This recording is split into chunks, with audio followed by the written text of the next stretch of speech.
Mic is kind of hot. Hey, hello everyone, how y'all doing? So, I know y'all want to be out here by 1 o'clock, right?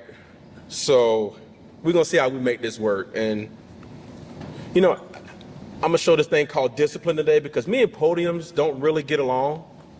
It's like confining. And me and my ADD, it's like I'm in a closet, but I'm gonna see if I can work through this. I got about 2 hours worth of information that I wanted to share with y'all, but I'm gonna put it, let's see if we can do 10 minutes. So I'll give you at least 5 minutes to ask a couple of questions, if you will. Briefly, really quick, I wanna add on to a story that he was just talking about. He was talking about that Carolina game in 2000. Here's something interesting. I was talking with Tim Murray about it, and he was asking me about that game, and I began to share. He's like, you know what, I've never heard that part of the story, so I'm gonna tell it to you really quickly. When the Gamecocks scored the play before, I just had this overwhelming confidence that we were going to win. And I just remember looking around and looking at my teammates and them looking at me, and I guess they saw in my eyes what I was feeling, and it translated over to them. So now they're ready to go. We get out on the field, run a couple of plays, and get down. Rod catches the ball, and I'll say it, yes, he pushed off, but that's a whole nother story. We called timeout, we get up, spike the ball, and guess what? When I ran off the field, I ran directly into the locker room. Because remember I told you when they scored, I had this confidence that we were gonna win?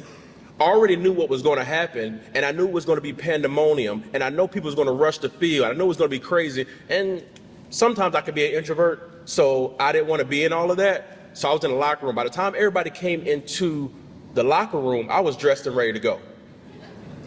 So I tell that story to say this because I want to talk to you about how can I get this all together? I want to talk about destination. And one thing, I like to wear my words on my chest. So if you look and see, if you can see this, shameless plug, this is my t-shirt. I actually design Christian t-shirts as well, so that's another shameless plug. But anyway, this is the gospel. It is the good news. So when you talk about a destination, many years ago, many years ago, in this place called the garden, something happened. God created man, and then he had man and woman, and then man and woman had dominion and sovereignty, and they were walking with God, and they had everything with God. They had everything. They were in the right destination. Get out my face. And then something happened. Somebody came about and distracted them, and they lost everything they had.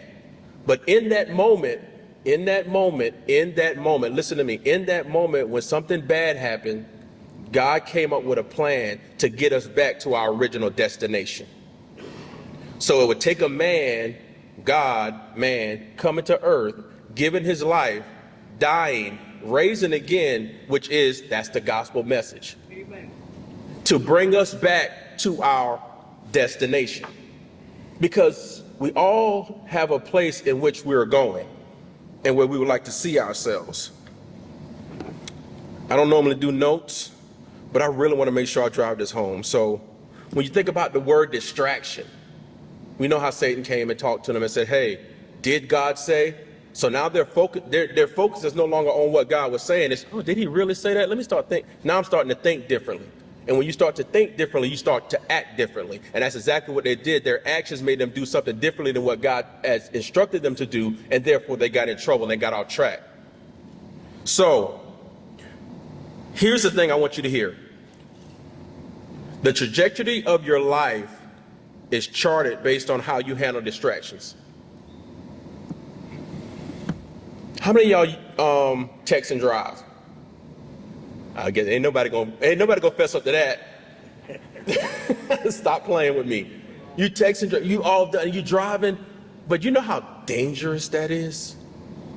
You're texting and you're driving, you're on your way to a destination, but you're distracted by your phone, or are you distracted by turning the heat up or down? Are you distracted by switching the radio station? And next thing you know, your front bumper is engaged with the back bumper of somebody else's car. Or the side of your car is engaging with the ditch on the side of the road. Luckily now we got those little warning dots that kind of vibrate on the side of the road and snap you back in, but now you're distracted, so now you get off course. And how you handle distraction. So if I'm on my phone, if I want to pick up my phone, hey, It's a distraction that's in my head, so let me pull over to the side of the road to make sure I do this safely, and now I can get back on and go where I need to go. Because here's the thing, what is a distraction? A distraction is something that turns your attention away from something that you want. I want to get to this particular place, but my phone is distracting me from getting there safely or getting there at all. Here's the thing, the goal of a distraction is to alter your course. All it wants to do when a distraction comes about, how many of y'all remember this little, I guess, I don't know if it was a meme, I don't know if it was a video or something, but this whole thing about squirrel. I live my life with the squirrel mentality sometimes because I am very easily distracted. I know y'all saw earlier, this little thing was flying in my face and I'm very easily distracted. So a lot of times I have to figure out the best way to stay on track. And it's going to be different for each and every one of you individuals in here to stay on track. So I just want you to keep that in mind. So, because this is what we want to avoid. Because the question goes now, what happens when your distractions become your way of life? The simple answer is this: you'll never reach your destination. You'll never reach your full potential.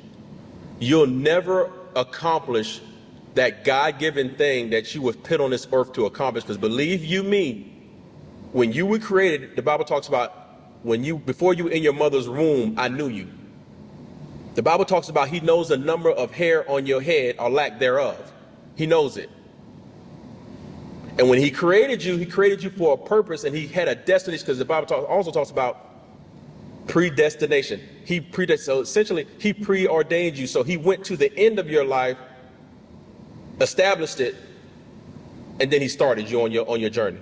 Then the goal, your responsibility to God, is to make your way from where you are to where he intended you to be as fast as you can.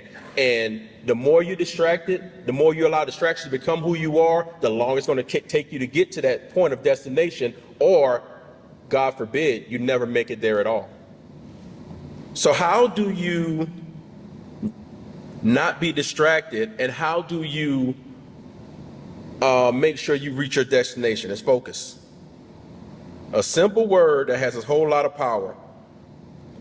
I like acronyms, so I don't know if y'all like taking notes. Y'all can write this down if you want to. You don't have to. Or you can store it in your brain, or you can go back and watch the video later. It's up to you. Focus. F stands for figure out what you want. What do I want in life? Okay, so for my young men in here who's going to be playing in the game tonight, I'm sure one thing that you want tonight is to win the game. Am I truthful about that? You want to win the game. That's what you want. What does it take to win the game? So now I plotted my course by saying, when I say what do I want, I set my goal. So now I got to figure out where I am and my goal, and I got to figure out what needs to take place to accomplish my goal. And all these things that's going to distract me, I need to remove them, because that's what the next one stands for, the O. Identify the obstacles that can get in your way. So I know what I want, but now I got to identify these obstacles that's going to be in my way and prepare to overcome them. I can go over them, I can go around them, I can go underneath them, or sometimes I just got to go straight through them. But you have to chart the course yourself on how to overcome those obstacles. C, cultivate a mindset that removes the options to fail. Have y'all ever, let me ask you this. Have y'all ever woke up in the morning and said, you know what? I'm not going to brush my teeth. I don't feel like brushing my teeth, so I'm not going to do it. Walking out the house without brushing your teeth is not an option, right? So just like that has become a non-negotiable in your life, failing should be a non-negotiable in your life. You're going to make some mistakes. Things are not going to go as planned. But when you remove failure as an option, it's amazing what you'll be able to accomplish. So you only fail when you quit, when you give up. That's the only way you fail. Either you win or you learn. And that's how that needs to go. You be intentional. Here's the big word. Be intentional about understanding information. We're too cavalier with information. We don't question things. We don't think through the process. We hear something, we take it as gold. My dad used to tell me all the time, yeah, if I tell you something, trust but verify. That's one of those old Army terms, or one of those military. Trust but verify. I trust what you're saying. I take what you say to heart, but I want to go learn it for myself. I'm going to go research it. I'm going to read it. I'm going to talk to different people. I'm going to get different perspectives, because understanding is the key to excellence. Knowledge without wisdom is just information. And the only way you get wisdom from the knowledge, you got to understand it. Y'all tracking with me? I'm almost done. Almost done. Because then we got S. Y'all know the saying, no man, no woman is an island? You can't do life alone.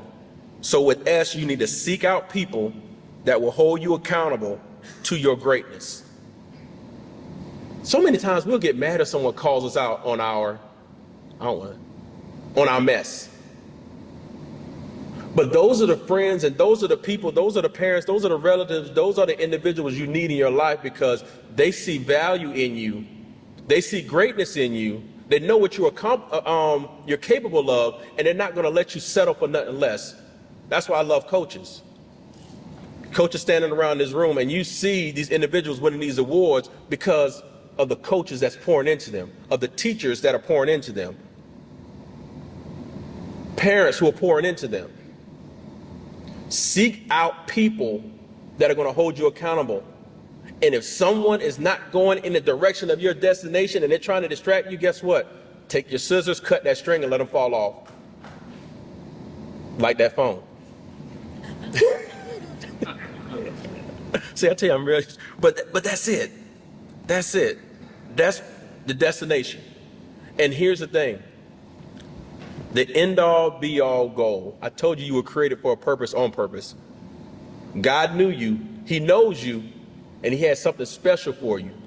And it's that good news that he sent his son so that we can commune with him for the rest of our life. We don't have to do it by ourselves. We got people, we got this horizontal relationship, and we got our vertical relationship.